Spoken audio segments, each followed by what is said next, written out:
जय श्री कृष्णा। जय श्री स्वामी नारायण। वरुथनी एकादशी व्रत कथा। वैशाख मास के कृष्ण पक्ष की एकादशी तिथि को वरुथनी एकादशी का व्रत रखा जाता है।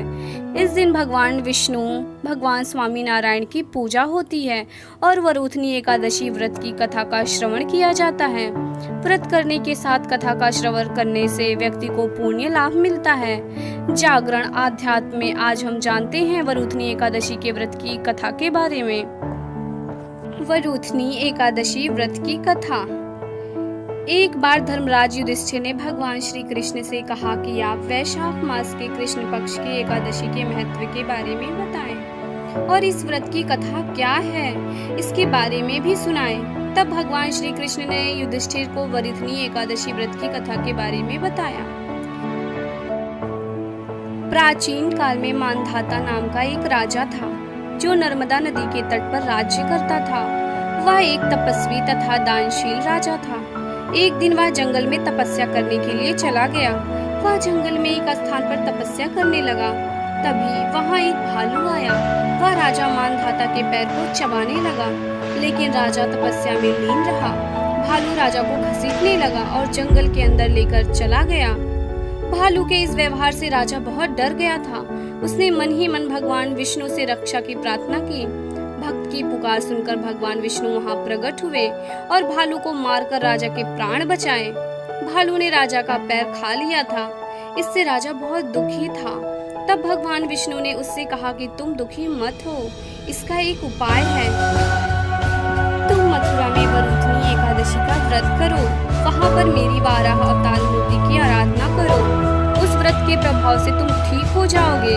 तुम्हारे पुराने जन्म के पाप कर्मों के कारण ही भालू ने तुम्हारा पैर खा लिया। तुम बताए गए उपाय को करो। प्रभु की बातें सुनकर राजा ने वरुथनी एकादशी का व्रत मथुरा में किया। वहाँ पर उसने वाराह अवतार मूर्ति की विधि विधान से पूजा की, फलाहार करते हुए व्रत किया। वरुथनी एकादशी व्रत के प्रभाव से राजा फिर से सुंदर शरीर वाला हो गया। मृत्यु के पश्चात उसे स्वर्ग की प्राप्ति हुई। इस प्रकार से जो भी वरुथनी एकादशी का व्रत रखता है उसके पाप नष्ट हो जाते हैं और उसे मोक्ष मिलता है। व्रत वाले दिन खान पान, दातून करना, दूसरों की निंदा करना तथा चुगली करना एवं पापी मनुष्यों के साथ बातचीत सब त्याग देना चाहिए। उस दिन क्रोध, मिथ्या भाषण का त्याग करना चाहिए। इस व्रत में नमक, तेल अथवा अन्न वर्जित है। हे राजन, जो मनुष्य विधिवत इस एकादशी को करते हैं उनको स्वर्गलोक अर्थात अक्षरधाम की प्राप्ति होती है।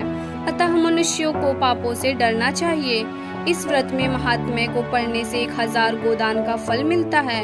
इसका फल गंगा स्नान के फल से भी अधिक है। वरुथनी एकादशी पूजा विधि। एकादशी के दिन प्रातः काल स्नान करके साफ सुथरे कपड़े पहन ले। इसके बाद घर के मंदिर की सफाई करके दिया जलाएं। अब भगवान को शुद्ध जल या गंगा जल से स्नान कराएं और उन्हें नए वस्त्र धारण करवाएं। अब भगवान की विधिवत पूजा अर्चना करें। जय श्री कृष्ण। जय श्री स्वामी नारायण।